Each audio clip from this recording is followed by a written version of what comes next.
Welcome to another episode of Appalachian Anomalies. I want to start tonight by telling everyone again, as always, thank you so much for all of the support, all of the interaction and discussions on the Facebook page, and all of the kind words and reviews that you all have been given. I truly appreciate it. Tonight's show, we're going to have two guests. The first guest is an author discussing that wonderful subject that many have asked for, and that would be Bigfoot. The author we have tonight is Doug Waller. Doug Waller is from the state of Ohio. He is a co-founder of the Southeastern Ohio Society for Bigfoot Investigations. Doug is an investigator and author of 4 books, Standing in the Shadows, Hidden Encounters, Screaming in the Night, and Bigfoot Reports is his most recent, with a 5th in progress. Doug is going to give us some stories that he has been involved with and has had reported to him. Hopefully there's some in there that you haven't heard before. Tonight, our second guest I met through Instagram. His name is Jami King. Jami is a very independent investigator, has a very different outlook on how to do the investigations, one that I greatly agree with, honestly. And with Jami, he has some interesting, peculiar stories that lead up to his Bigfoot encounter. I hope you all enjoy these stories tonight. If you could, whatever podcast player that you listen to this on, if you could rate us and give us some reviews, it really does help things out, and it shows me that you guys truly do enjoy the content that I'm providing. I hope you all enjoy, and here at the beginning is Doug Waller.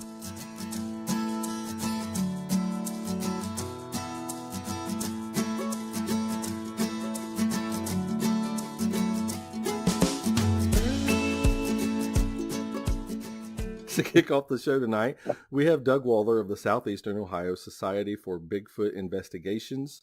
Doug is an investigator and an author of 4 books from Muskingum, Ohio. The books he has written so far are Standing in the Shadows, Hidden Encounters, Screams in the Night, and his most recent release is Bigfoot Reports. Doug has a current book in progress as well. So I just wanted to say hi to Doug and thank him very much for being here on this show with me.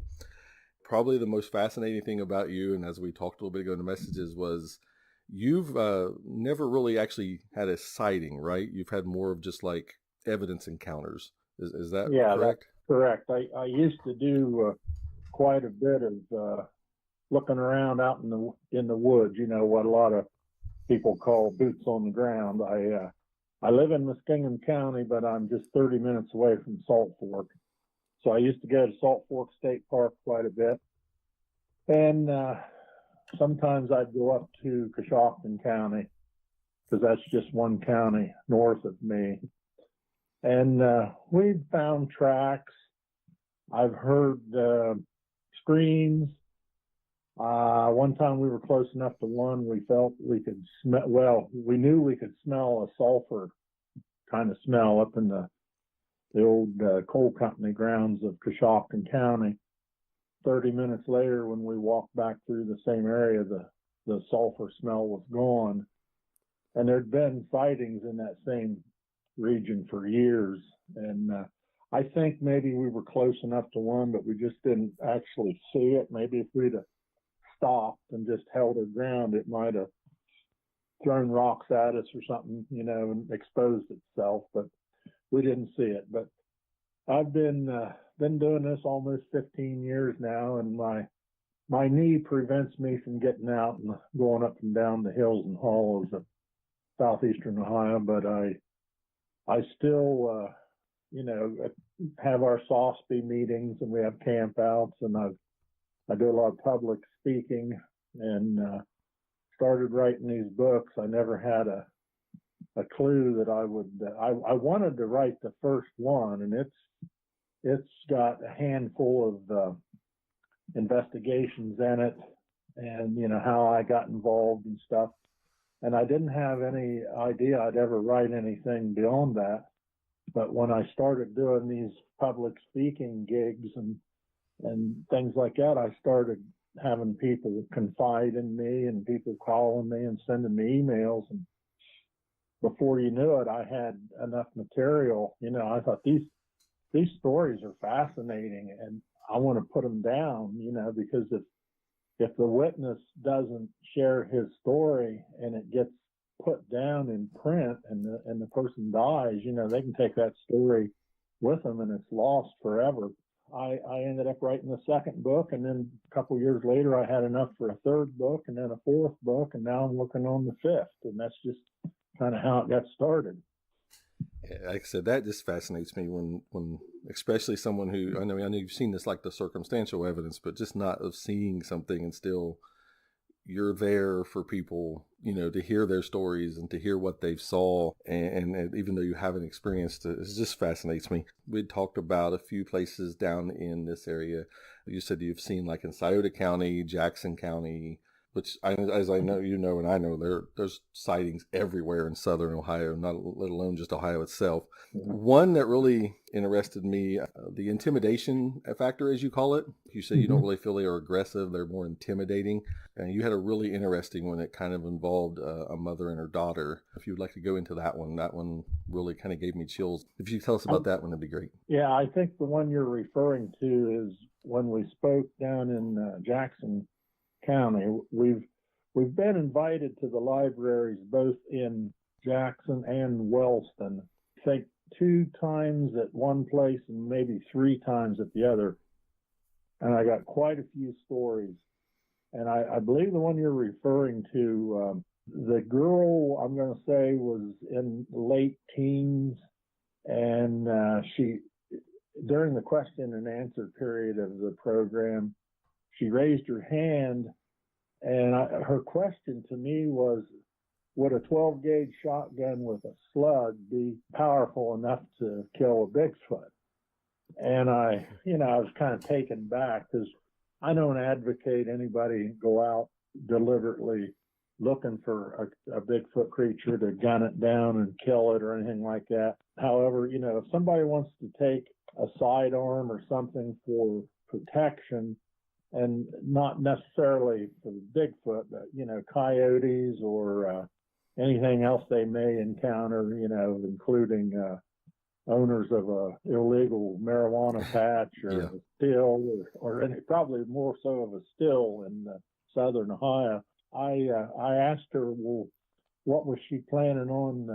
I said, are you going to go out and hunt a Bigfoot and try to shoot one and drag it in to prove it? And she says, no, but she says, I've got more or less a bone to pick with one that that I had a run-in with. And I said, well, I don't recall whether or not she told the whole story right there, but I did get her name and number, and I called her and talked to her, and her story is in one of my books. But what had transpired was she had seen these tracks on the property out behind her house, and if memory serves me correctly, I believe they were not your typical 5-toed tracks. I think they were more like a 3-toed track. So she was an adventurous young lady, and she went out more or less with this 12-gauge shotgun with slugs, and she was going to try to find out what kind of a thing was out there in the woods leaving these tracks. And she had her dog with her. I remember she said she had walked further back in the woods than she'd ever been before. I believe she did have some experience, with hunting and shooting and stuff, so she wasn't new to the woods. But this section that she got onto today, or this particular day, was further from her home than she'd ever been. Something came up from behind her and shoved her down right in like a mud puddle, and then took off running. And she said it was just blazing fast, and she just caught a glimpse of something running through the woods, and it was big and it was dark, and it really scared her. And she lost control of her kidneys and wet herself, and she got up, and the dog totally abandoned her and ran back towards the house. She went back home too, and went in her home and was crying and telling her mother, her mom saw her, and her her clothes were wet, and she'd been crying. And she says, what in the world happened to you? And she told her that something had shoved her down, and her mother didn't believe her until she looked on her back, and her sweatshirt had a great big muddy handprint right in the back between her shoulders where something had shoved her down. So the mother was inclined to believe her. And I remember asking them, if they had any pictures of the tracks or anything like that. And her mom says, well, I've got a picture of the handprint on the sweatshirt. And I said, well, I want you to send it to me. And she didn't do it, which typically happens when I talk to people. But I did get the story and put it down. I can't recall right now if that was actually Jackson County or Scioto County or what, because when we do these talks at libraries, we sometimes draw people in from the next county or even two counties over. I just couldn't imagine being a parent and seeing that on the back of my child, or being the child. Yeah. So it was. Well, she was pretty gutsy to go back out in the woods after she'd been seeing these tracks. Yeah, that's what I was thinking. I'm thinking as a teenager, and I walked out and seen giant three-toed prints, I would be like, well, Satan's in the forest. I'm not going back out there. So that, And then even after this happened, she was asking me if I felt that a deer slug from a shotgun would be powerful enough to bring it down. And I said, let's just, not even think about trying to go out and shooting one. I said, the thing would be, if it had wanted to really do you harm, it could have ripped you in half in a split second. It was intimidating you, and it shoved you down to get you to stop advancing into, who knows what's out there. Maybe there was a young one or something, or maybe you were interrupting, it was getting ready to go out and try to catch a deer and kill it or something. I don't know, but just take it as a warning, don't go back out there anymore. Yeah, and sometimes I think too, like we discussed, a lot of people say they know what guns are, and with a lot of the stories you hear, I'm inclined to believe that sometimes. So, but yeah, it doesn't sound like it wanted to hurt anyone. It did sound more like it was just like, go ahead and, you've went too far now, turn around. The dog took as advice. So yeah, that's that one gives me chills. That's not the first. I mean, I can't imagine my kids being out there and coming in like that and seeing a handprint that was probably the size of her back, if not close to it. Wow, I still just can't fathom her asking, I'm going to go back out there with a shotgun. Is this going to be enough to kill it by herself? I don't know. Yeah, please, people, don't go out there by yourself. Well, she was kind of angry that the dog ran home, and I said, well, the dog maybe showed more sense than what she did, because I said they don't have a good reputation with dogs. There've been a lot of dogs killed, sometimes violently ripped in two. Yeah, I've heard the ones where they've like come out and find their dogs with their heads severed or their jaws ripped off, and it's horrific sounding when you hear some of it. But not every story, is like that. Right. I was telling you that I also I understand you live not far from McDermott, and I took a story from a fellow at one of these library talks. I'd gotten this fellow's name and phone number, and I called him up, and his story was quite a bit different. Excuse me. He said that he went out on his front porch one night, it was after dark, and he was smoking a cigarette out on the porch, and he heard a noise, or thought he heard a growl or something. I'd have to go back and read the story to get all the details. But anyway, something was out there in the darkness, and he had a flashlight, and he turned it on, and he could see this silhouette of a upright, man-like creature, only it was much bigger, and it was standing there 50 to 100 feet away, and it was just watching him. And just for a split second did he feel any concern, and then a feeling came over him that, whatever it was as curious about him as he was it. And they stood there and watched each other for a few moments, and then the creature, just turned around and walked up over the hill, and he got a sensation as if it were communicating with him that, don't be afraid. I just checking you out, and I'll be on my way now, and maybe I'll see you again sometime. And it walked off. And he said, he felt at peace and didn't feel any fear at that point. See, now I like those stories. As I had told you with the encounter I was involved in, it wasn't a negative encounter. I reacted similar to him. I was more kind of excited and almost happy to have seen what I seen. afterwards, I was more excited, and I was really just like, these things are real, and this was just like the coolest thing I've ever seen. And but at the same time, like you said, who do you tell? People you tell Yeah. say you're crazy. I had people that I was working with later in life when I was talking about it saying, oh, you're one of those crazy people, and you put it on Facebook, and Mhm. everybody wants to give their opinion on why your evidence isn't evidence if you got pictures. But yeah, I mean, like I said, I get goosebumps telling it, but it's not like I'm afraid. It's like I get that excitement back about it, Mhm. and I'm not afraid to talk about it. I work in the medical field. It's not like I'm some crazy person walking around hoping to get famous talking about it. But it is nice to hear these stories where the person doesn't kind of get that PTSD kind of issues later, and or the Yeah. fear of going to do the things they love and such. And speaking of that, you said there were, if I remember correctly, there was a story about a gentleman who was a hunter and a fisherman, like avid, and it just kind of was an instant no more once he. Yeah, that took place in Jackson County. There's a lake down there called Hammertown Lake, and I've got two stories. A couple of my books. I can't recall right now if they're both in one book or it's two separate books, but Hammertown Lake is a pretty good sized lake, and you can fish in it. It's the water supplies for the city of Jackson. However, if you could put a boat on the lake, you cannot use an outboard motor. You can only use an electric motor. And I've got two stories from there. The first one being a lady named Barbara and her husband, and I believe his name was Doug. They'd like to fish that lake quite a bit and did so often. And this one particular day, they got on the lake and fished all day long and way up into the night.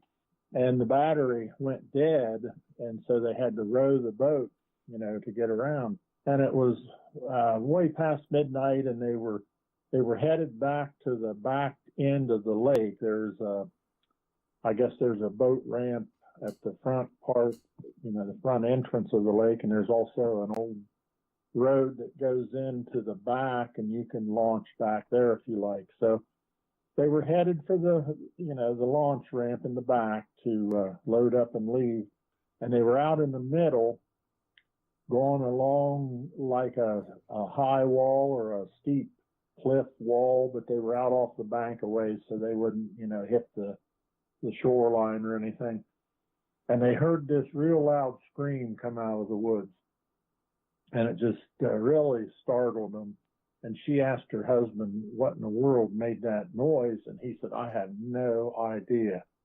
Everything got quiet, the frogs and crickets and Mm-hmm. bugs and everything, and the only noise you could hear was the creaking of the oar locks and the splash of the oars hitting water, as they made it back to the boat ramp. And when they got back there, of course, it was dark. There's no light because this isn't really a ramp. It's just a place where you can back a pickup truck into the water and have your boat slide off the trailer, and then you pull the truck on down the road and park off to the side.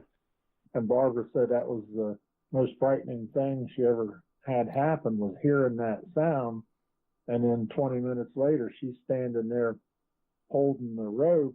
The boat was on the shore, and her husband walked off into the darkness to go get the truck, and she didn't even have a light or anything. He had the flashlight.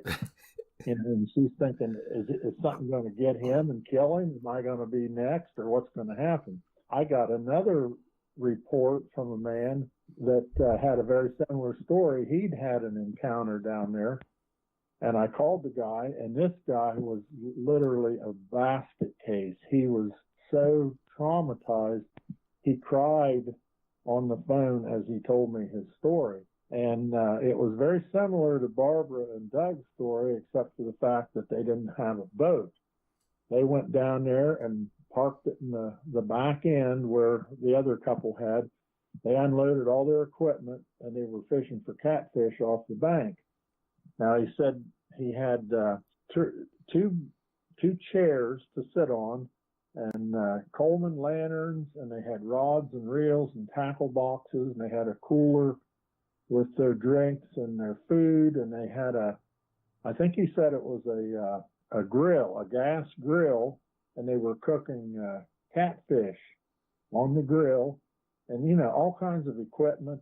This thing let out a scream again, and he said it just reverberated through the air and actually shook his chest. It was so frightening. And he said it went on for so long, and the volume was just unbelievable. And he panicked, and he threw his fishing rod down, and he grabbed his wife and dragged her to the truck, and they jumped in and they left. So, he's sobbing over the phone, and I can imagine, and I'm waiting for him to compose himself a little bit, and I'm expecting him to say, and we didn't go back until the next day to get our stuff. Well, he says, and we didn't go back. And I said, okay, well, what about your stuff? Did you go back the next day or send somebody back? He says, no. He says, I never went back. I says, you left it? He says, I left everything I had. He said, possibly $500 worth of equipment, fillet knives, tackle box full of all kinds of stuff, and his jacket, just everything that wasn't on his body, he just left. Not only that, it scared him so bad that he moved. He lived down, I can't remember the route number. I think it was like 124 or something out of Wellston. He moved to Lancaster, inside the city limits, with people and houses and lights around him. He wouldn't go back in the woods to go hunting. He wouldn't go fishing. He wouldn't do anything. And this has been a few years. And now his wife, who used to love to go fishing with him, she's saying, let's go to a farm pond somewhere. Let's go to, a bigger lake that has people around it. He couldn't do it. He says, I don't even want to think about it. I don't want to be anywhere around where there's a possibility of one of those things being again.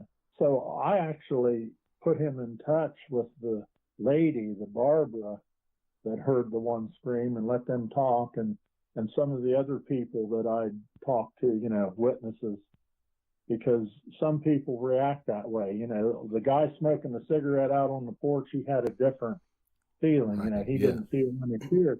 This guy was just totally terrified. I heard from him a couple times after that, and I think he did finally get back out on the lake somewhere and fish, but I seriously doubt whether he'll ever go back to Hammertown Lake. Yeah, I don't think I would blame him either. I mean, I know I've never heard like the screams or the howls. I mean, outside of like the Sierra Sounds or some of the other ones that you hear kind of go make the rounds. To imagine something, I know I've heard people say it lasted 30 seconds, and the lung capacity alone lets you know that whatever that is something much larger than you can imagine to ever even imagine to see. So yeah, the kind of the humorous thing I find in both of those stories is the first husband leaves the wife there standing in the dark with a rope and a boot in her hand, and the other husband grabs the wife, takes her out, and is like, when I heard that, I could only imagine the other one just like walking off, and it's almost like, well, which person do you go? You let your wife walk to the truck in the dark, or do you stay? So I don't ever want to be in a situation to have to make those decisions, though. Yeah, that's crazy with the screams like that.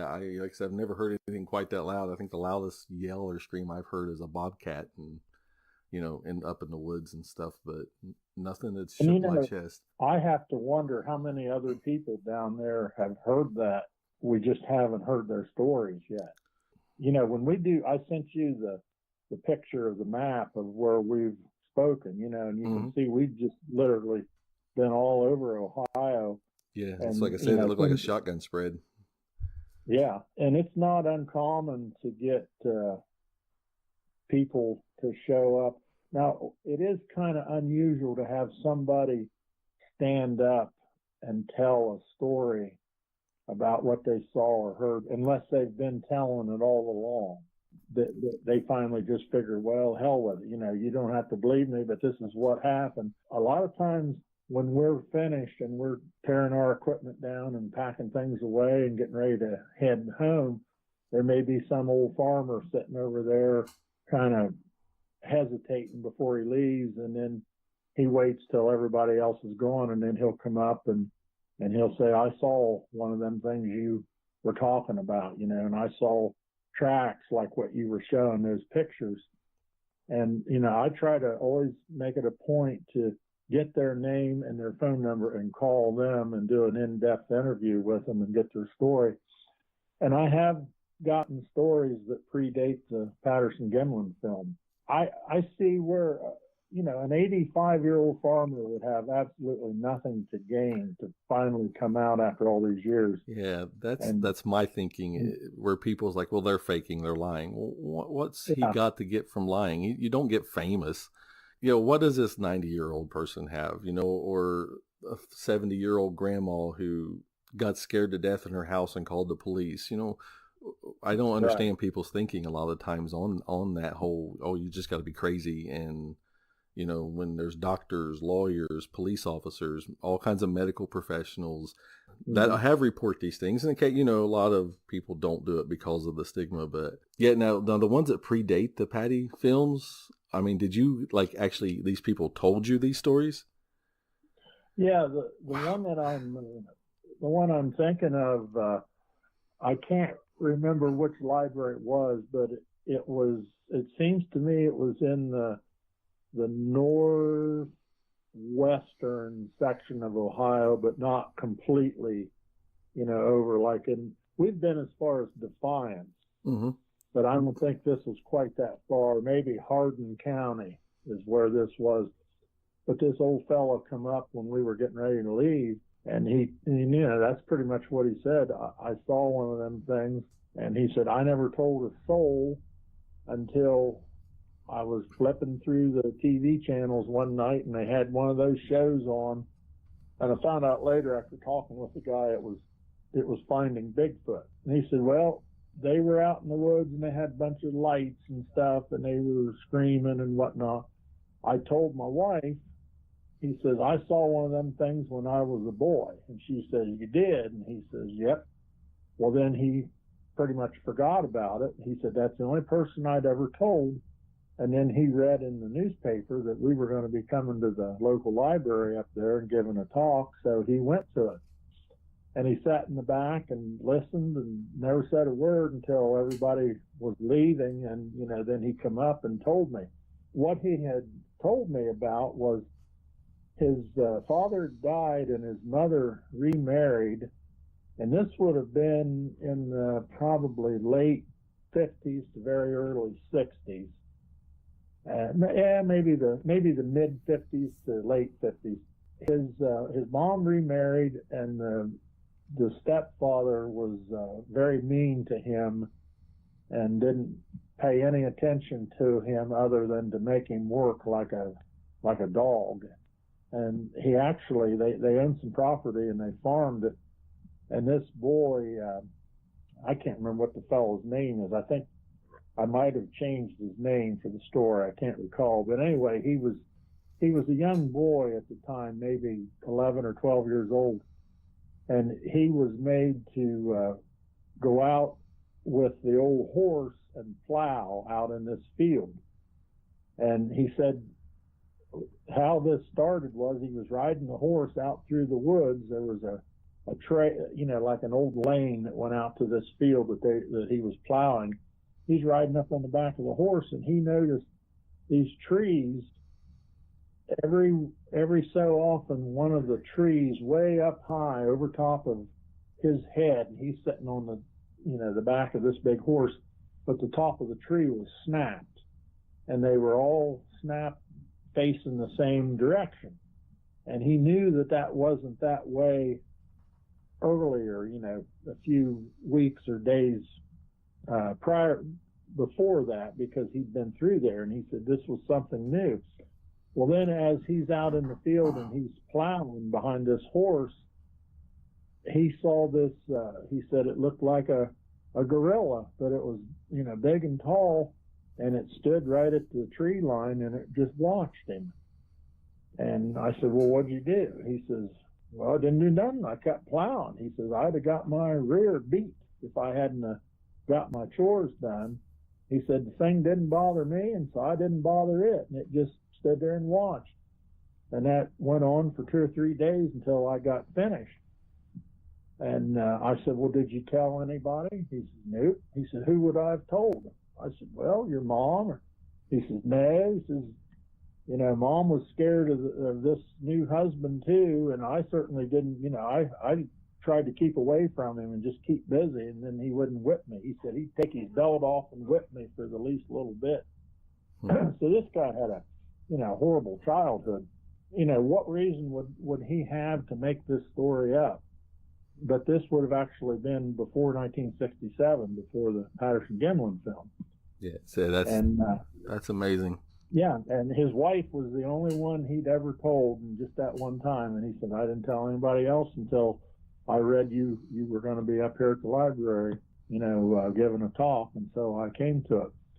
And, you know, I know there's other stories like that out there. Oh, yeah, there has to be. That's what I'm trying to uncover. Yeah. I just find it funny that his telling, I mean, it honestly makes it even more believable, because he's like, his telling of his wife was, hey, I saw one of those when I was a little boy. And she's like, you did? And he's like, yep, and moves on.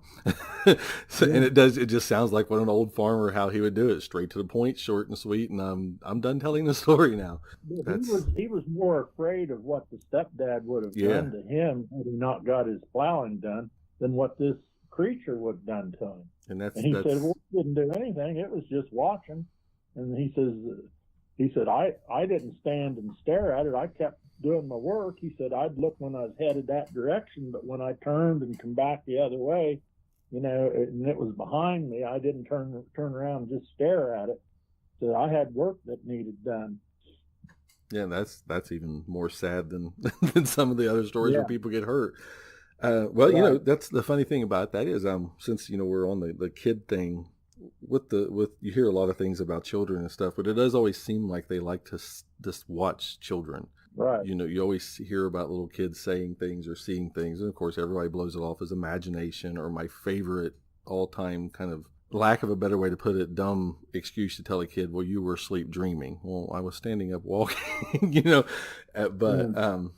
do you have any like particular ones like with kids to where they've, like his, you know, it wasn't a bad thing. He saw it, watched it, it watched him, and they just did their thing. But, you know, leading into that, have you gotten any reports like from children or from parents about like small children that would be? Yeah, I've got a lot of them. One of them, I mentioned one to you about the lady in Tennessee that moved because of a sighting she had, and it involved her son. But I thought of another one, and as I was flipping through the pages in my book, I came to this, and it's one that I very seldom ever tell, but it's a nice story. Our group that we have, our SOSPI group, you know, the Southeastern Ohio Society for Bigfoot Investigations, or SOSPI, we have meetings and campouts at Salt Fork State Park starting in May up through and including October. You know, we'll sit around the campfire when we're not out, you know, researching and looking for tracks or whatever. We'll sit around the campfire and tell stories and ask questions and discuss Bigfoot. And I remember this, there was one family from up northeast Ohio that would come to our campouts, and they had, I think, 3 granddaughters. And at the time, this blonde-headed granddaughter, she would have been probably 16 or so. And we're sitting around the fire, and people were telling about their sightings and stuff. And I didn't know she'd had a sighting. I just thought these people were interested in Bigfoot, and that's why they come to our events. And she says, no, she'd had a sighting. And so she told the story, and I wrote about it in one of my books. But anyway, what had happened was, when she was maybe 6 years old, she was riding on the back of an ATV with her father. Unfortunately, I never did find out where this took place, but I'm assuming it was somewhere in northeastern Ohio, because that's where they're from. But they're riding out through the woods, and she's on the back of this ATV, and, you know, she's having the time of her life, and there was trails out through there. And, you know, other people had ridden out there before and they had some ATV trails. Well, something, and it turned out to be a Bigfoot, but it started chasing them and it was back behind their ATV and off to the side a little bit. And she's on the back of this, whatever kind it was, we'll say Honda, and she's holding on to her dad real tight to hang on, and he's speeding along, and this Bigfoot is chasing them, but it doesn't quite, you know, it never passes them. It never gives the father the opportunity to actually see it. It doesn't get up equal to what the ATV was. It's just back behind a little bit. She can turn her head because she's not driving. She can turn her head a little bit and see it back there. I said, well, weren't you afraid? And she says, no. And I said, well, I can't understand why you wouldn't be scared of this big thing chasing you. And she says, I thought it was the Easter Bunny. I said, what? She said, well, I was little. I was 6 years old. And the only thing I had ever seen in those 6 years that was big, that tall and furry was when we went to the library at Easter time and they had the Easter Bunny. And I said, that's fantastic. She said, yeah, I wasn't a bit scared of it because I thought that's what it was. Thought it was the Easter Bunny. And I thought, you know, that just blows my mind. Yeah. That's what she thought. Not only that, makes you wonder what the Easter Bunny suit looked like at this library. Yeah. Poor children. Probably time to send it to the dry cleaners or something. Oh my. That's great. You know, and I've heard others where it's a parent, especially a father and a kid, and it's like they do just enough to, like, the kid can see them, but the parent can't. Like, it knows, okay, this is the bigger of the two. That can be trouble. Yeah. You know, and I find that fascinating. Some people say, well, it's an instinct thing. I honestly believe it's an intelligence thing myself. There's another story of yours that still, seriously, I was laughing about later. And that's the story of the white Bigfoot. I know it's a short one, but it's just made me laugh. Well, that was a friend of mine named Stacy Hofstetler, and he's on Facebook and he's into Bigfoot researching now. However, at the time of his sighting, he was a complete skeptic, and he would make fun of somebody that saw a Bigfoot, you know, and laugh at him and said, "Oh, you know, you're crazy, or you're smoking something, or you saw something, you saw a man in a ghillie suit, or you saw a deer or owl, or there's no such thing." But what had happened to Stacy was he works in the medical profession, and his days off quite often were weekdays.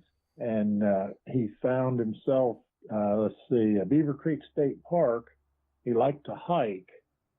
He pulled into the parking lot I think it was in the early spring, maybe about this time of year, maybe a little bit later.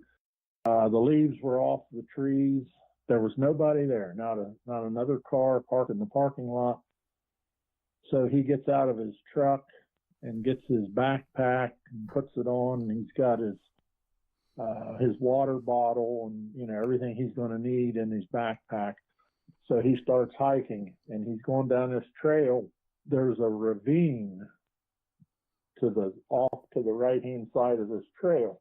So he'd never hiked down there, so he went to the edge of the ravine to peek down over to see how far down it was, to see if he wanted to go that way or maybe go a different direction.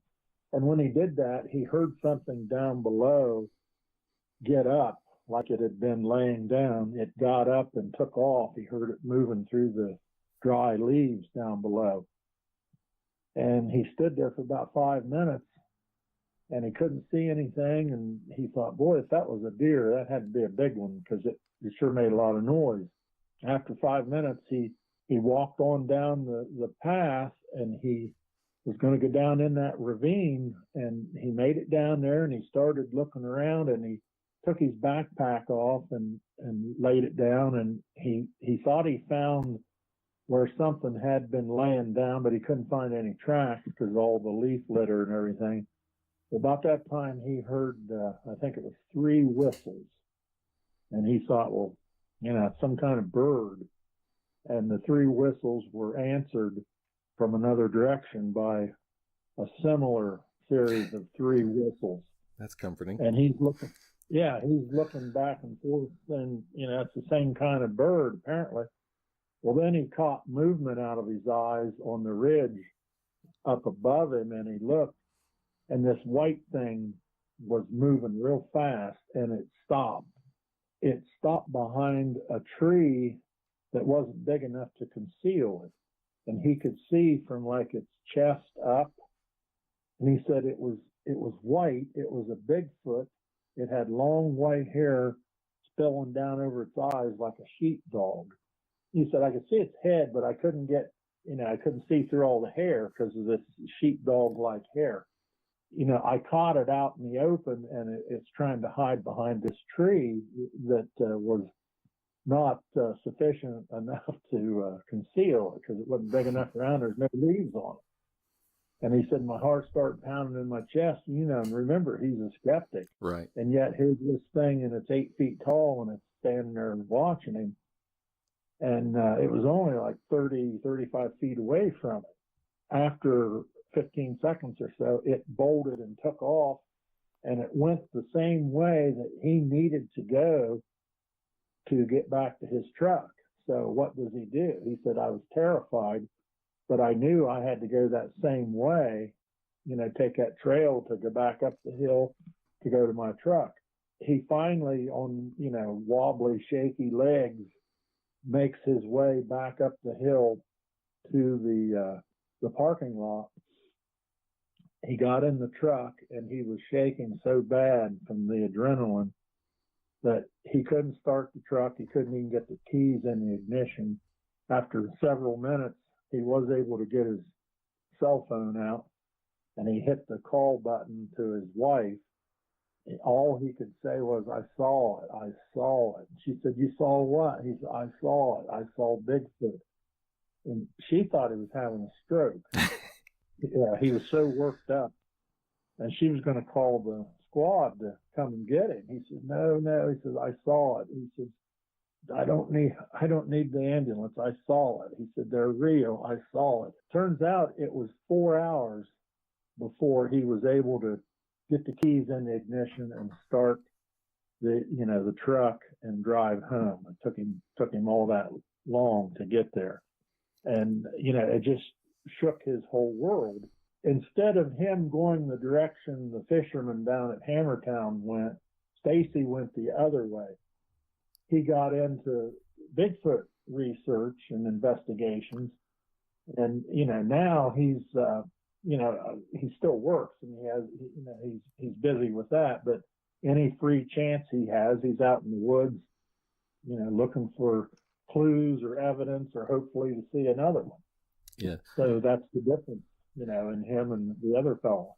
And I know to everybody it's going to sound warped that I find that one funny, but I just hit this image of this giant white ape looking, gorilla looking, standing behind like a sapling, like in a cartoon, hanging on to it like a kid, like you don't see me because I can't see you kind of thing. And it just, I was trying not to laugh the whole time you were on that part. And then I think too, like you said with the part, you're having a stroke. Well, I was able to call and make it back to my car, And the funny thing is, with the ending of it there, like we had talked with skeptics, it always does seem like they're the ones that definitely, it goes to one extreme or the other. They're either PTSD and they can't even look at a tree anymore, or they become obsessed about it. And, anytime, like you said, any free time, I'm out in the woods, I'm looking, I'm taking pictures, and I'm listening to sounds, and, and I'm glad to hear that his is the other, because, so many people are miserable when they're the other side, that they just can't live their life the way they loved doing it before. Let's see, with that, I had one other little question, and that was kind of like, I know you have some health issues now that kind of keeps you from walking in the thicket and thing too much. But when you were out in it, and when some of the other members of your group are out in it, what's like one of like the weirdest things they've come across that's, when you've seen it, you were just kind of almost blown away with the fact that you don't know if it's Bigfoot, something else, just kind of what's the one of the strangest things you guys have found in the woods of this region? Well, we've encountered a lot of really bizarre lights and orbs and other phenomenon at Salt Fork. And, at first I didn't really ignore it, but I didn't pay a whole lot of attention to it. And then when I'm hearing from other people that they saw something too, I started taking reports on that too. And my fourth book, Bigfoot Reports, there's a whole chapter toward the end of the book that deals just in that. And some of the things that we've encountered are there was a camp out we had a few years back, and it was on I think it was in May, and one of the female members of the group got up at 4:00 in the morning to use the outhouse. This is a primitive campground that we used, and she'd been hearing coyotes yipping and carrying on for I don't know how many minutes. She woke her father up too, and because she was kind of concerned about those coyotes. She started taking pictures, or no, she took a video first, with her cell phone. And I said, well, what were you trying to capture on the video? She said, well, I thought maybe I could get of course you could get the audio from the coyotes, but I thought maybe I could see their eyes or something, which she wasn't able to do. Well, then after she shot the video, she took a single picture aimed toward the woods where the coyotes were howling and everything.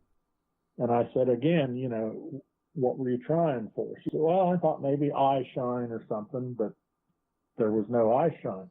However, what there is in the picture is it looks as if there's a helicopter, which you don't see, but it looks like a helicopter had been hovering up above the campground, and it's shining a real powerful searchlight down through the tree branches, because you can see the light beams coming down and illuminating the ground underneath. And I was blown away when I saw this picture, and I said, well, did it make any sound? She says, no, the only thing we could hear was the coyotes yipping and howling. There was no sounds of a helicopter or an engine or nothing. The rotors, you didn't hear any of that. Well, I didn't know for, several days after I talked to her some more. Not only did she not hear it, she didn't see it. I says, wait a minute, you didn't even see this light? She says, no. She said, I was taking a picture in total darkness of what sounded like coyotes over there, which were in the woods. I never did see them, but you can hear them on the audio, on the video part. You can hear the coyotes yipping. But this light, it's like it was from an invisible helicopter, and you couldn't hear it, you couldn't see it with the naked eyes, but the camera captured the light.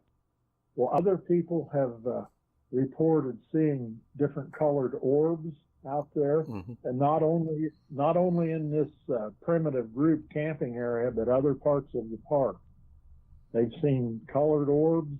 They've seen these ghost lights down in the woods. There's a road out there called Rocky Fork Road. Yeah, I know where that's at. Okay, well, there's a story in there about people seeing what looks like a white mist come down out of the woods, almost like a fog, and cross the road and then disappear into the woods. Just story after story. And plus there's been, Bigfoot reports out there too. I went to a Bigfoot it was a paranormal conference over in Butler, Pennsylvania a few years ago. And there was a fellow there from MUFON talking about an alien abduction at Salt Fork by the Hosaks Cave area. I was able to call him and do an interview over the phone about this abduction. I also learned that the two fellows that supposedly were abducted that evening had also heard screams, which are typical of what a lot of Bigfoot people say. They hear Bigfoot screams. Yeah. So are they connected? I have no idea, but it's like the UFO reports and Bigfoot reports. Often we get both from the same area, at the same time frame. Yep. Yeah. So, I've heard that myself. It does seem like, well, not even just that, but like with the lights, you hear a lot. I think some people call them will-o-wisp or something to that effect. And you hear right. that a lot. There's, oh, we heard this sound, or I've had a Bigfoot sighting here, and we were trying to take people out to see it. And that night, all we see was like it looked like people carrying old time lanterns going through the woods Yeah. and stuff. So that's fascinating. My wife is probably going to get upset with you because I'm going to go live in our woods behind the house here some night. But Doug, this has been awesome. I have to get you down to this area into a library to speak because you are definitely an amazing speaker with this stuff. So for everybody out there, again, his name is Doug Waller. He's like me. He's more in the fact of calling people investigators. He is an author. The 4 books, again, are Standing in the Shadows, Hidden Encounters, Screams in the Night, and his newest release is the Bigfoot Reports. He's currently working on another project now. And Doug, just kind of let everybody know, where you're going to be, where you can be found, and how they can get a hold of you, if they need to.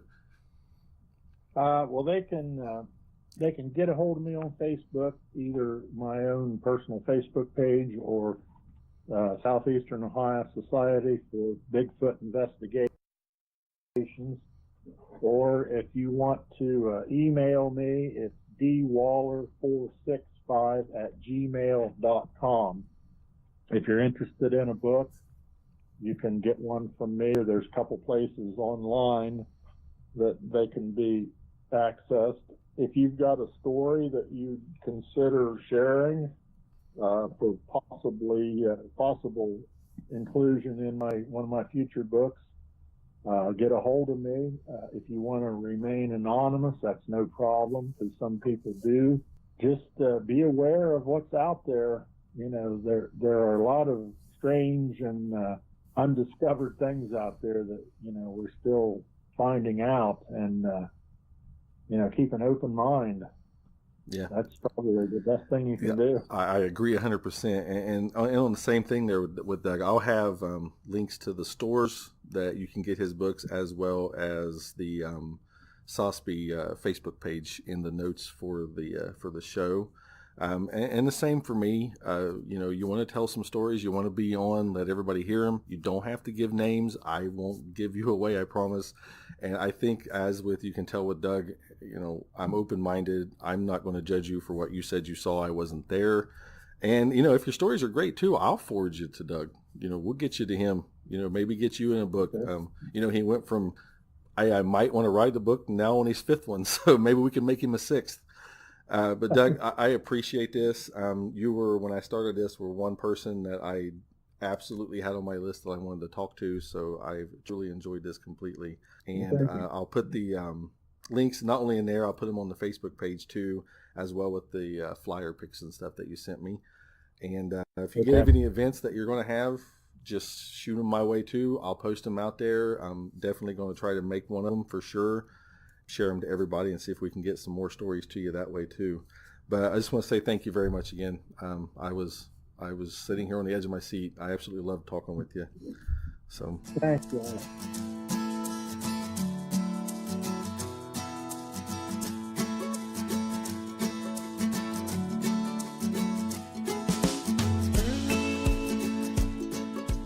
During Jami King's interview, some issues were occurring that have not occurred during any other recording that I've done so far. While he would be discussing some of the more fringe paranormal type aspects, we kept getting these unusual periods of static. Kept thinking, oh, it's his phone, but he never acted like it was occurring or like he was aware at all that it was happening. So I started checking on my side. I couldn't find anything that would be causing it. No difference in setups or any situations like that. So as the conversation progressed, we reached a point again where he was going into more of a little bit kind of a paranormal thing. And at that time, something happened that he heard. We were both not hearing each other at all, but my system was still showing that he was talking and that I was talking. I edited that out, of course, because it did on the recording pick me up going, hey, are you there? Hey, you're there. So just a few little neat things that happened during his interview. I hope you all enjoy. You'll hear some points, or you'll hear the staticky points, or you can't get rid of them, which is even stranger. But there are times if you do hear some sentences that seem like to end and then something else starts just shortly after that. Unfortunately, some strange things happened, and I had to edit things around to make it the best that I could. I hope you all still enjoyed. Jami was a pleasure to talk to.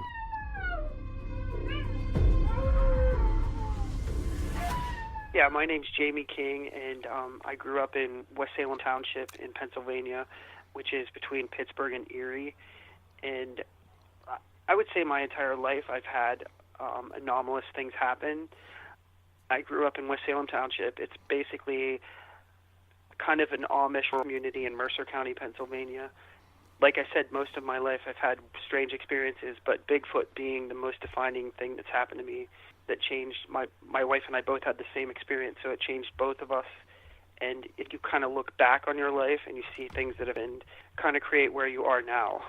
Yeah, absolutely. I understand that. And also, you had mentioned you had a twin sister, and the reason why that sticks out to me is I have a set of twins that are a boy and a girl too. And Okay. the funny thing about it is when we realized we were having twins, one of the things that we did look up, or I looked up because I'm a nerd with this stuff, was twins do seem to have a lot of unusual things happen around them, mainly because twins themselves are an anomaly just in general. So it does seem to gravitate towards people with twins or multiples and such. And there are actually a third set of boy-girl twins in our family. So as you can tell, a lot of weirdness there. But so it sounds like it's been pretty much most of your life. So if you would like to start with one of the first stories that you can remember you'd like to tell, just go right ahead and let us know. First story, my grandmother was Cherokee Indian, so she came from North Carolina, and she moved to Pennsylvania and lived with nuns. So pretty much all my life I've heard her stories about different things, Bigfoot being one of them. I remember we were little kids, and my sister and I were in the yard, and we were raking leaves, and we saw this light, a form in the sky, and it just kind of like hovered above my grandparents' barn. And I remember we ran in the house, brought my grandparents out. We all stood and watched this light anomaly, and then it just took off. So I would consider that to be unidentified flying object, and I talked to my grandmother about it, and she talked about star people, and that's something that at 7 years old you don't know very much about. That was like one of the very first things that happened that struck me. And then fast forward, my twin sister and I, and like you said, twins do really have a connection that is a different bond than just brothers, siblings, brother and sister. We were driving. It was, I think we were like 17 years old, and we were both driving my grandfather's Toyota truck on this country road with a one-lane bridge. And I remember I was driving, so was in the passenger seat, and we were going over this bridge, and I looked down, and there was this, I'm going to call it creature because it's not really an animal like that I've ever seen before. And I reported this to the Q years later, the Center for Unexplained Events. Basically, what I saw was this creature standing at the river, on the riverbank, and it had like curled up arms, and it had these ears that were like pointed straight up, and you could see that it had no fur on it, and it was like corrugated in the ears, like there were little ridge lines. And I remember my sister and I both said, "What is that?" And we watched this thing like walk on 2 feet, and it probably was 2 feet tall, maybe 2 to 3 feet tall, and it had like dark black skin, but it had these big, big eyes. And at that time, this is before computers and stuff, this was like 1987. So basically, like when we came home and we told our parents that we had seen this thing, the only reference that you could really reference would be like books that you had or Encyclopedia Britannica, and really we never found anything that matched what that was. And I remember I told my father, and our neighbor growing up was a veterinarian, and he said, you might want to talk to the neighbor because they had something attack their chickens, and they described something exactly like my sister and I had seen. And for years, that just stuck in my mind as just a weird event that you couldn't really place, and I never found anything that matched it. So, that was another experience that kind of changed how you look at, like, what's really out in the woods. And yeah, I totally, that sounds horrific, but I totally understand that because, with the way mine encounter occurred, basically had one walk literally straight underneath me. I was hanging from a branch playing a war game, to capture the flag. Had it walked literally straight underneath me and within inches of my friend who was laying in the brush at the bottom of the tree. With me, it was more of an excitement because I already had this idea in my head that anything could exist as crazy as this world is. This was in the 90s, early 90s. So, yeah, but when you do see it, you do realize anything can exist. It really changes, you don't just look at the woods anymore or just look at the sky anymore and just say, oh, there's only clouds, birds, and deer. It's like what's looking back kind of a feel when you're doing it, especially at night. So, yeah, that's crazy. I don't think I've ever quite heard one like that. It was at first I thought it was kind of going to like a Dogman sounding, but if it was a very small one. Which also at the same time I find it funny because you said with the Cherokee, which are a well documented Appalachian Indian tribes. So this works in perfect too for that. So don't worry about where you're at. I'm about the history part and the culture of everything that comes from here too. And Pennsylvania, of course, is a state with the Appalachian Mountains. Think on that part though, the Cherokee and all the Indian tribes always had those little people that they spoke of. So it's kind of synchronistic that you have this Cherokee blood, and one of the first things you see is this. It's something, and it's something that happened, and we honestly couldn't shake it for pretty much all of our lives. Like my sister and I still talk about it today, like this thing that we saw by the Porter Bridge in West Salem Township. My wife and I, years later, this would be 2009 or 10, my father was living with us, and he had bone cancer, and he passed away. And it's kind of a long story, but I won't get into it too much. But my wife and I went for this hike after he passed away. On this hike, I remember saying a prayer. I said a thought in my head, Dad, if you're here, give me a sign. And we started hiking down this, it's called the Shenango Reservoir. So we were hiking this turkey trail, and our beagle was with us, and she had stopped and was shaking right below our legs. And I remember I picked her up, and as soon as I picked her up, we heard this vocalization in front of us, and it was just this like loud, like almost prehistoric sound, like long drawn out. And I remember my wife and I completely just froze. I'm still holding my dog, and we literally watched trees in front of us shaking, and honestly, we weren't like saying anything back and forth to each other. We were just making contact, and we watched a puddle below us just ripple. And it was that powerful of a sound that it really reverberated throughout, we could feel it in our bodies. And I think we made like this weird decision to just turn around and leave. So we started leaving, and as we're leaving, you could hear the huffing behind us, and you could hear what sounded like it was on both sides of us. And briefly turned and saw something, but I don't think I've ever hiked as fast as we hiked back to our vehicle. We got back to our vehicle, and we didn't say a word the whole way home. We got home, walked in the house, and we were just like, we couldn't stop talking to one another. We were like, what was that we experienced?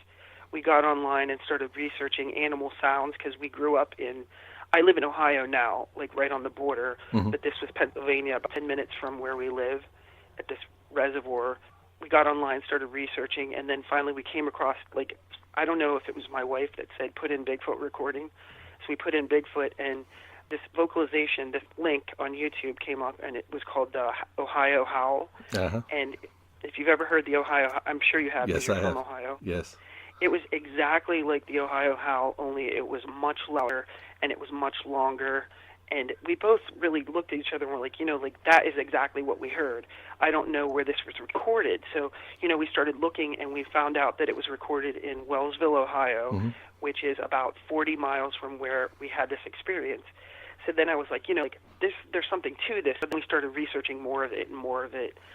And I started really jumping into the whole Bigfoot world because it kind of takes over your life at that point, because I had this experience back in 1987 with this thing that I couldn't identify, then this experience on this turkey trail in Pennsylvania, and it really became overwhelming to me. So after I heard that recording, I was like, I really would love to get a hold of whoever recorded this. Then I later found out that it was recorded by that Moneymaker, who is like, from the TV show Finding Bigfoot, which I didn't know. I don't know those people. I did meet them later on, and I did talk to Matt Moneymaker and told him that I had heard that record, heard the exact thing, and he was fascinated, but it kind of stopped at that. But for me, we continued to research that area on a micro level, and I remember we took our friend back to the same location, and I don't know the time frame, but it was like maybe a week later. Took him back to where it happened. We went down to the bottom of this ravine where the creek bed feeds into this huge reservoir, showed him where it happened, and on the way out, we heard what sounded like a dog bark. We heard a whistle, and we had both of our dogs at this time, and our friend was with us, and I said, put the dogs on the leash because I don't know what kind of dog is going to come out at them. Maybe attack them, or I don't know how they're going to react. But nothing came out at that point. So we walked over to the edge of this ravine, and this thing stands straight up. What we saw was, I saw the back of a head, and I saw shoulders, and I saw back, like just the back, but it was massive.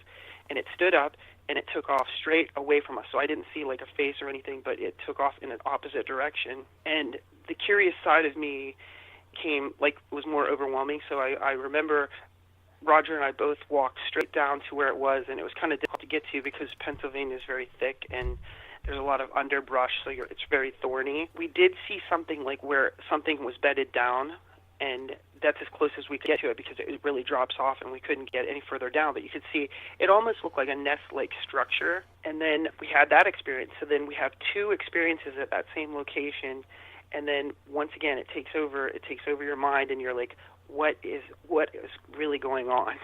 Yeah, I totally get that, and because it does. And I think the craziest thing about all of it is, you hear the stories, like you said, yours originally started out with a possible UFO or unidentified object.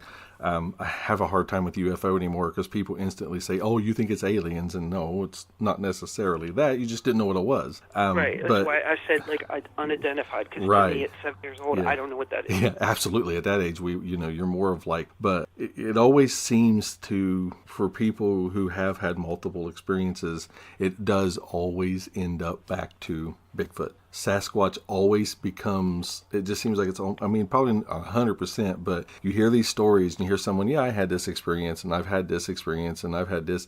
But then there was this time I went out into the woods and there was this, sound, or I saw this giant thing walking, or I felt it walking past me, and then it's Sasquatch, and then it's like a black hole. The one lucky thing I think that's helped with me without it, really absorbing into it, was I had such a busy life on the outside, on the other side of general life anyway. It's never been something that if I see as TV shows or videos or even ones I know, you look at it and you're like, okay, these videos are definitely going to be fake stuff. You watch it anyway. And I totally get it. And it does seem to happen to those of us who seem to have more than just Bigfoot experiences. And it builds up to that, which always seems so odd to me about how that happens.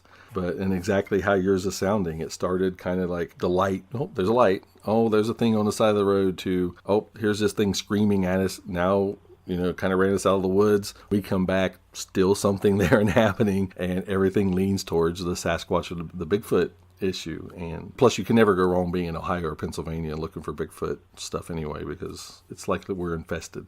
So after this last incident, you heard the barking and the whistling. Did you go back to that area since? I mean, is it something, you said it was like a micro investigation. Do you go back there routinely, or is it just part of a plan? Yeah. This is what my mission is. It's not a mission of proving Bigfoot exists to anyone other than myself, to validate my experience. So almost every single day, and I say this like I mean it, every single day my wife and I are hiking like at that Shenango, and I have different areas that I frequent and that I found things that are highly questionable. And I'm not one of those people that goes online and I don't look at other people's research, because I don't want it to taint what I've seen or what I'm experiencing. But then once I have found something that's super anomalous to me, then I might look and find something else. Like I find these structures that are matching identical to these people in Ontario, Canada. They're matching people that live in Colorado, and they don't know what is making these structures, and they're not. It's definitely something that's created. It's not tree fall. It's not something super subjective that you're going to be questioning, was it just the tree fell up that way? But these are created. Something created these. And for me, it's just been, if you're going to find evidence of Bigfoot, it's going to be where you had your experience. It's going to be in that area. And that's exactly what we've been doing. And then we started interviewing other people that have had Bigfoot experiences in this area. And, like I could say that I'm concerned about Bigfoot in West Virginia, but not really. My concern is with this whole Shenango and Mercer County in general. Some of the interesting things that I found out is you're into the Appalachian stories. There was a story from the 1950s where this woman, it was a woman and her two daughters, had experienced this thing.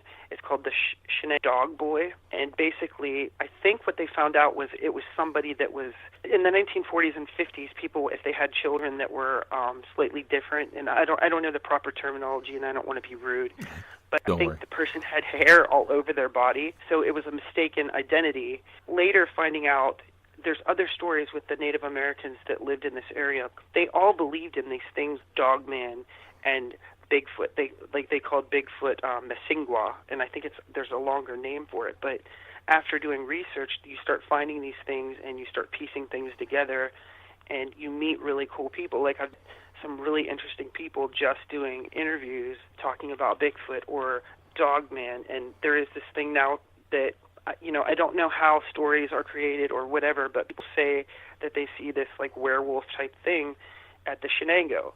I personally have never seen anything that was like large dog tracks, but I have found tracks that look human that are very large that I've casted. Yeah, this area in general, just the region of Ohio and Pennsylvania, and even including West Virginia, it's just full of going back to the First Nations to the 1900s. These stories, they kept going on, and people are like, well, it's just stories. Well, they had to start somewhere. They saw something. Yeah, they could make up things back then, but most of their stories were tales of what they experienced. And it's like they had to see something. You can say we're crazy for what we believe in or what we are enthusiastic about. If it's been seen for 1,000 years, I mean, how can you say that nobody has saw anything, that we're just making it up as it goes? Right. And it really blows my mind sometimes when they really get so hardcore against something. And a lot of times I just usually tell people that's a fear bias. They're afraid that there's something out there that they can't understand, and that in a lab coat with a clipboard doesn't tell them this is this and it's okay. And right. And then it's that little dog creature thing, man, just keeps coming back to my mind and just really, really stops me.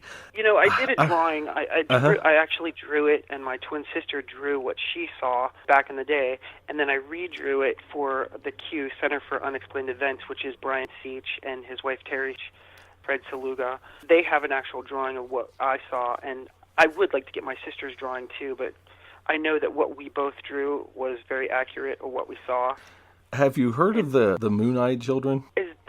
Are they dark-eyed children? It's the ones from the North Carolina area. Like it's a lot of like around that part of the Appalachian region, like where the Brown Mountain Lights and stuff. There was an old ancient Native American tale of moon-eyed children, and they were small, thin, had really bright eyes.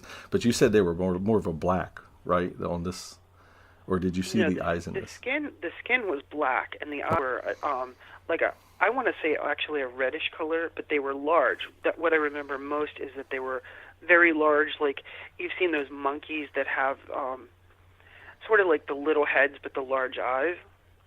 I don't know the proper name for them. But I know which ones you're talking about. It reminded me of that. But this thing reminded me of a bat. Like it kind of had a bat look to it, like the jaw of a. I think a bat sort of looks like a dog. Yeah, I can see that. Kind of like a bald dog, yeah. Like Egyptian, the Egyptian, whatever that dog is, kind of reminded me of that. But this thing walked on two legs. So it walked on two legs, and it had these little arms that were curled. It curled its fist inward. And I remember there were like these tall reeds that were standing where it was standing. And I want to say that it was like putting its hands in the water, and then it leaned upward. Years later, I started researching, and because it was on my mind forever, and it still really is stuck in my mind, but you hear stories in Pennsylvania of different things, like the Alba Witch. Mm-hmm.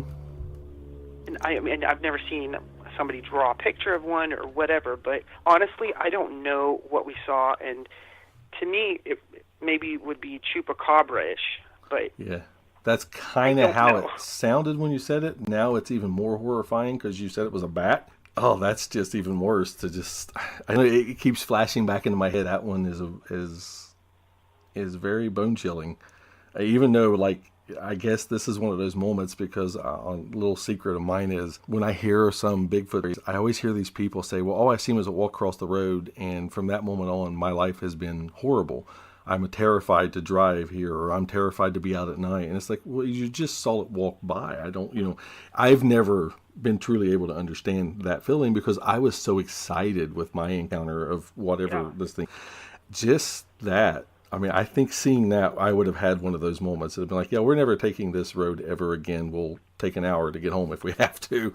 It's just, I mean, it sounds just more almost gruesome. And yeah, I was thinking more, like I said, the white Moon-eyed children because of the Cherokee background, because that's the people who did it. But the more I've been thinking while you were talking was they were more pale skinned and they had a hard time seeing during the day and in light, so they called them the Moon-eyed children because they could see better at night with only the moonlight. Now, so was this a Cherokee thing?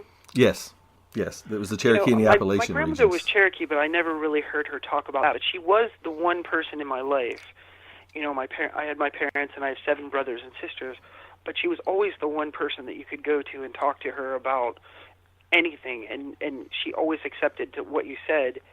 Her beliefs were more on a spiritual side rather than analytical, and I think that's the way she pretty much lived her life. She never drove a car or anything. Yeah. Well, a lot of theirs was, I mean, they saw something, obviously saw things, and they would give them, if they didn't completely understand it, well, then it was a wood spirit or it was a nature spirit and things.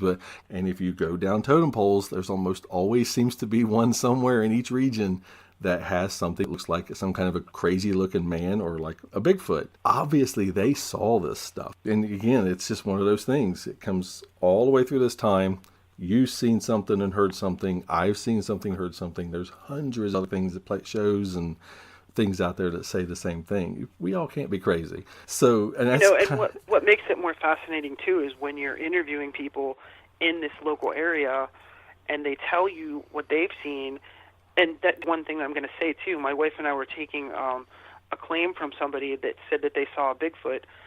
This guy was describing the area, and my wife and I stopped and were like, he's describing the exact same location of the Shenango where we had ours, and he told us that it was 30 years earlier when they created the reservoir.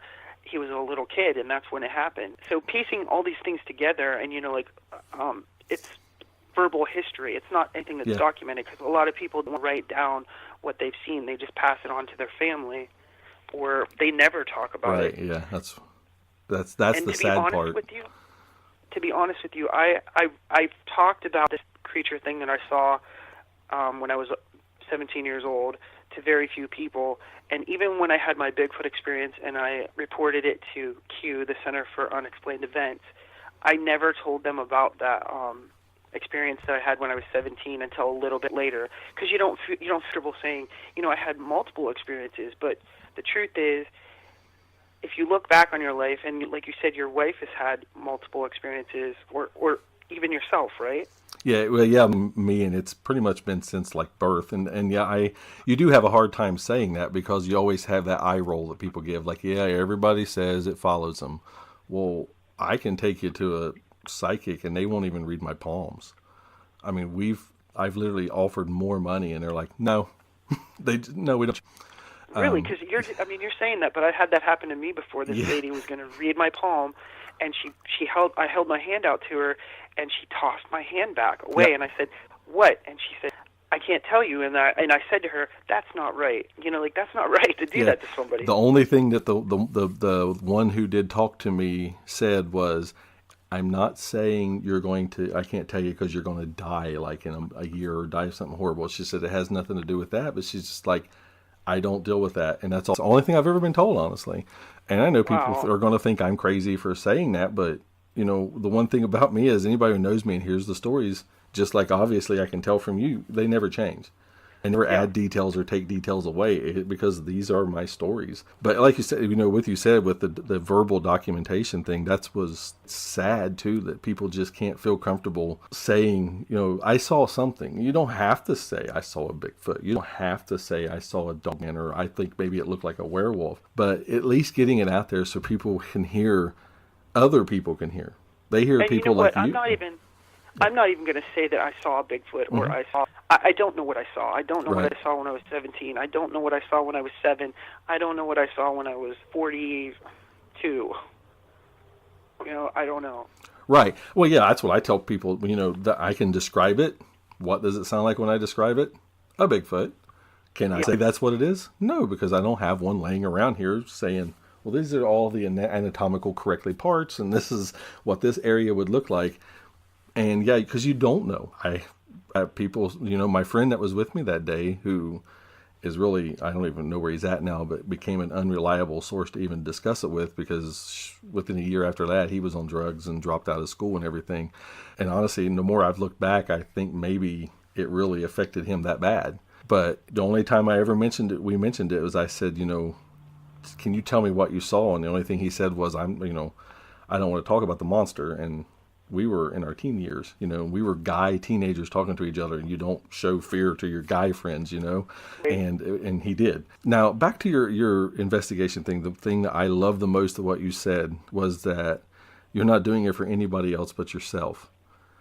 And I love that, because that's really my goal in life too. It's like, I'm here for me and for, understanding. So I totally get that. That right there really clicked with me really good. Now, some of you got stuff cut out for like just a split second earlier, and I want to make sure, when you heard the whistles and the barks and all that, and you were coming out, you had someone else with you other than your wife? Yes, we had our friend Roger. Okay. And he was studying to be a fish and game and wildlife guy, so I thought, I'm going to take Roger with me, because this guy, he'll know it, We took him only because we thought to ourselves, nothing's going to happen. We're going to show him where it happened. The other interesting thing is, I'm always out there. I'm always out at Shenango, and the Fish and Game and Wildlife, the game commissioner, they all know my wife and I. And they don't look at us like we're a joke. They take us serious, and they've said that they've actually seen things that they can't talk about, explain. They can't explain it, but they don't look at us like we're a joke, which makes me feel good. Yeah. Well, and again, that's kind of where I was going, was I think people like all of us come out and show people, we're comfortable with this. We're comfortable talking about it. And that, this is being done to validate something that I saw. I'm not going to say what you saw. And I think the more that comes out, the more people you can kind of see it nowadays more, that it's opening up just the doors just enough that more people are wanting to tell their stories. Every discovery comes most of the time from word of mouth stories. It gets people involved, gets more people out there. And with the way you sound like you're doing it, you definitely sound like you have a huge respect for the area. And that's great, because we've all lost touch a little bit too much with our land and the earth itself. The way you sound like you're doing it is the way that it needs to be done. If I can validate myself first, I can more easily help another validate them, their story. I think that's honestly where the Bigfoot community especially needs to be. I'm very glad I've got to talk about this with you because of that, because you've got this great, not just enthusiasm, but this in touch. Like, this is my area. This is where I'm at. We don't need to be chasing every little story. Here's where I know. So this is where I can do the best and validate the most. And then in essence, that can move on to this person who's now like, hey, I talked to Jami and I told him about mine, and he's like, hey, here's what I have, and here's what we've done because we've been watching this. And they can move on to that next person and free their mind up enough to be able to talk to it and really get that moving. And I want to say I appreciate that, because you don't hear that too often nowadays in research and investigation. Now, along with Bigfoot anymore, this question has to be asked: why you've been out and about? Anything else kind of weird outside of the cryptids happen? I guess I'll tell you a part of this. My wife and I, after this experience, went to her cousin that's a psychologist just to talk to her, just to make sure we're not crazy. Like, we both experienced this, but we're not crazy. And we started meeting with other people and we called ourselves the Free Thinkers, and we would meet up at this meadow at the Shenango, and we would skywatch. So we would just get our chairs and we would talk, and it was kind of like bouncing ideas off of one another. And so the interesting thing is that we met different people within a group. So it's I'm going to call it like an AA meeting, but it's an AA meeting for like people that have had weird experiences. And we met a woman that I believe she was abducted by aliens, and she would do these things. It's like Dr. Stephen Greer does this thing called sea study. So basically what it is they're known UFO recordings. So we started sitting in our lawn chairs and just listening to these tones, and we would put them on an external speaker, and we would kind of blast them out into the atmosphere or whatever, and we would meditate. There's a meditation that goes along with it. I don't know how the universe works. I don't exactly know, but I know when you put an intention out, you get things to happen back. And I can tell you that the one time we were there, we were all packing up, getting ready to leave, and we were walking to our vehicles, and all of a sudden this light appeared in the sky, just boom, and it shined down on us. And it was the weirdest thing, and we all just like stood there, and we're like, and then the light just took off. And it's something that you say to yourself, like, can you, like, is this stuff manifested? Like, can you manifest this stuff with your thought?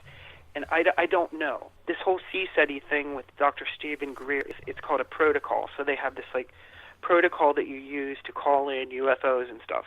So, I mean, we're meeting interesting people within the field of anomalous stuff, and this woman introduced us to CSETI, so now we do that. Like, we'll sit and we'll put these tones out. And basically what it is, it's an app purchase online, and it's called ET Contact Tool. And I know I'm putting myself out there and sounding crazy, but not a bit. We have had things happen, not just that light, but we have had other things happen. And the strange thing is, like, we'll come home from these meditations, and we'll be in our house, and all of a sudden we'll start hearing tones. Like, I recorded tones outside my house. We came home 4 o'clock in the morning. We're standing in our driveway, and we hear these tones that we played in the field, but a recorder, or, you know, a little iPod, it's not on. And I recorded these weird sounds above our house on several different occasions. No, yeah, you do. You don't sound a bit crazy to me. Like I said, it does sound crazy. I'm saying it, but it does. When you say it, yeah, you in your head, you're like, "Am I really saying what I'm saying?" I understand that, but to me, for one, I wasn't there. Two, if you look at just the way every ancient culture has been, they've always used resonance, frequencies. Tones. Frequencies is what I call it. Yeah, all of those things have always been used by the ancient people as far back as we have any kind of documentation. Many times for most of them, I mean, you look at the Tibetan monks that meditate and do the hum, like the chant, the humming chant sound, like the mantras. I mean, that's basically a meditation with, and they do that because it's brings in some sort of a spiritual power to them. I believe that. Yeah, I do too, because everything in the world is based off of frequencies. I mean, even us, if you hit us with the right frequency, you could literally turn our bodies to goo, and because it would just separate everything. So no, that I'm going to look into it because that's fascinating. Wow. So the going into the woods thing, since you kind of stay in the same place, and I'm going to use this because when you're out there, do you guys do any like nighttime investigations, or are they mostly throughout the day? Or we do daytime stuff, but we do nighttime stuff too. And basically, it's my wife and I, and we have a few people that we go out with at night. And we heard knocks and stuff, but I can't say that I've had a lot of activity at night. But you know what? The woods takes on a whole different vibe at night than it does in the daytime. You get that instinctual fear at night, and so that kind of changes things. Well, the reason why I was heading that way was asked, have you ever seen the lights? The lights. I have seen lights, yes. Okay. I was in Beaver Creek State Park in Ohio with... Wow. That's the second time in 3 years that's brought up. That's Beaver crazy. Creek State Park is a really fascinating place, and it's got history. I mean, Babyface Nelson and the gangsters use that as a hideout. But Beaver Creek itself is haunted. And I remember I was with 2 different Bigfoot groups there, and we did a nighttime investigation. And I remember there was a guy from, I won't say his name, but he's from Massachusetts or Connecticut. And He's really into the Bigfoot world, and he invests a lot of money into it. And we were out at night with him. We didn't have any Bigfoot activity, but the weirdest thing that happened is we saw balls of light that were just floating in front of us. And, you know, we told this guy, we're like, do you see these lights? And he's like, I see them. But, he was very fearful. And my wife and I are pretty fearless people in general. The other people in the group that were with us, they're like, what are those? Because they were not like little tiny balls of light. These were big balls of light, like the size of a basketball. Mm-hmm. And I remember we had like our flashlights, which every time we would turn the flashlight on, the light seemed to disappear. You would turn the flashlight back on, and it had this weird movement throughout the Beaver Creek. And it was in an area it was called Gretchen's Lock, which supposedly is haunted, but I don't know the entire history of the haunting. I actually heard of that in the reading I've done for when I'm posting things on the page. I'm going to have to go back and look now because that did sound very familiar. That I want to say it was something. Was it maybe a lady who was thought to be a witch led someone back there? I know there's a young girl in the haunting. I don't know the whole story of it. I'm going to have to look that one back up and kind of get that back out there for people because it's. But it is pretty fascinating. Like the place that we stayed, we stay at a cabin and it's on private property, but it's Babyface Nelson and I forget the other gangster, but there were 3 gangsters that lived there and they were killed back in the 1930s, right on a road right outside of there. Well, Ohio is full of a lot of things that's crazy like that. Yeah, the reason why I ask is, and with other shows they do, it seems to be an ongoing phenomenon that if there is an area that allegedly is high in activity with possible Bigfoot or some kind of a cryptid, especially it seems to lean to Bigfoot, there are these orbs, usually size of balls, basketballs, come and go, but move with like a fluid motion, like they're intelligently controlled, but not like someone's swinging a light and walking. Yeah, that's the reason why I was asking, because I mean, I've seen them. It was years ago when I lived at home and we lived by the woods then. It was much thicker than what's behind my home now. Of course, I used to always think, well, the headlights are people's back there in 4-wheelers, even though you didn't hear a 4-wheeler because they're noisy. But it does seem to be something that's pretty much, if you see a Bigfoot in an area or have Bigfoot sightings in an area, go in at night and you're going to see these. It's just so interesting. I've heard that, but I never experienced it until Beaver Creek. Right. And, I can say we didn't have any Bigfoot activity, but those balls of light were in an area where people have claimed to have Bigfoot experiences. Yeah, there's a lot of claims from there. So the other those lights I've seen them was the Allegheny National Forest, which if you study the Allegheny National Forest, the Native Americans lived in conjunction with these things. They were called the Allegui, which were giants. They were considered hairy giants. Mm-hmm. So the Allegheny National Forest actually gets its name from these things called the Allegui. Yeah. Was that the redhead ones, or I think that might have been the West Coast? I don't know the hair color or anything, but I just know that they were all hairy giants. West Coast. Yeah, I was reading something the other day about especially in the Appalachian region. There's apparently. I found an old news article and some other stuff, and a few people's kind of helped me and sent me some things, but there were possible evidence of giants found, bones and skeletons. I don't know. Our region is so peculiar in every way, shape, or form. Oh yeah, the East Coast is really interesting. Yeah, interesting is a good word. I mean, really, if you think about how old this area is, like the cemeteries, like if you ever go to, this is not Appalachia, but if you go to Boston and you go to Salem, Massachusetts, the graves are from like 1600. Well, and speaking of the age, just sticking, with the Appalachian Mountains are the oldest mountain range in the world. My first full official episode was talking about a Wirtz collection, which has back to the Paleo Indians, who now they're saying just in this region alone, which was everywhere we live, where I'm at, especially the main little town, was built on mounds. It was the largest non-natural geologic structures in the world. Which are all fascinating in general. Yeah, they were all made by people. Many of them were made by people up to 12,000 years ago.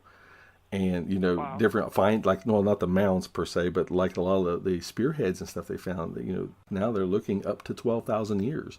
And that's just in this little region. So it seems to. Yeah, I listened to that interview. That was a really good interview. Yeah, she was fascinating.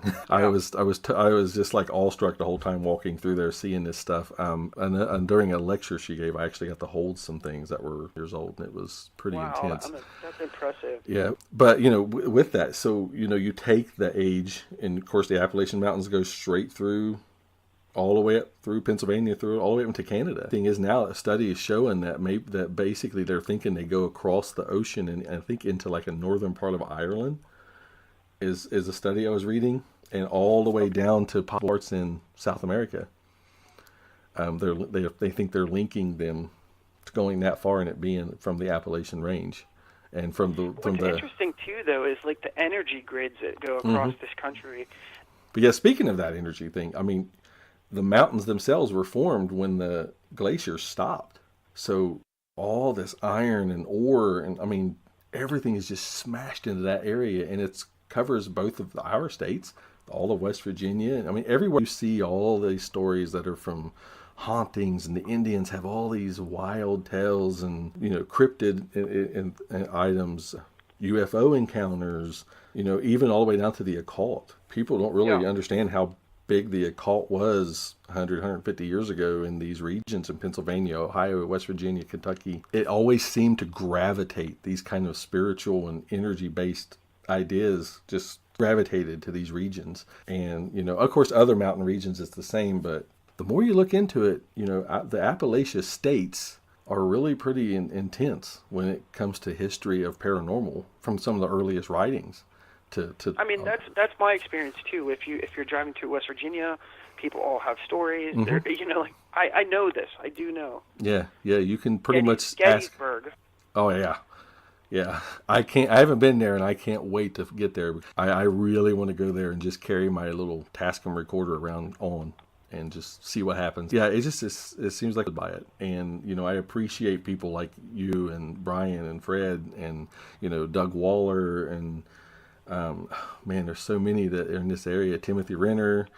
I love all those people that you just mentioned. Yeah, I do too. To have my name included with them. To have my name with them is really cool. Yeah, no, I appreciate that, because it's something I would like to do, but my life kind of makes it, But the fascinating thing is that you're going to be learning a lot. You're going to be hearing stuff that we don't hear unless we listen to your podcast. Well, you're doing great, because I didn't know what to expect, really. I have really, really, really enjoyed this. You were everything that I'm for, so I just to let you know good. that. Yeah, I was definitely worried. It's been fascinating. Say, man, thank you so much for this. It has been amazing. To end it, is there anything you want to tell people that if they need to contact you, or if you want to talk about your group real quick, or do you have a Facebook page or anything? Well, I'm on Instagram, and I basically document. I started Instagram in a way to archive my photos and archive it more in a journal type way. But if they're Jami, Jami _Jenny, Jenny, and then it's Penn, Ohio Bigfoot Field Evidence Evaluation Team. So it's a big thing, but I think you can find it just under Jami _Jenny.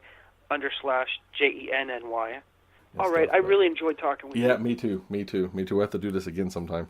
So yeah, anytime. All right. It doesn't have to be on air. Yeah. Hey, no, you're fantastic. All right. Cheers. Later. Bye. This is normally where we would be ending the show tonight, but during Jamie's interview, he gave me a short little story that occurred prior to his father's passing. During this story, I had this just very unusual and very, very powerful urge that this needed to be shared.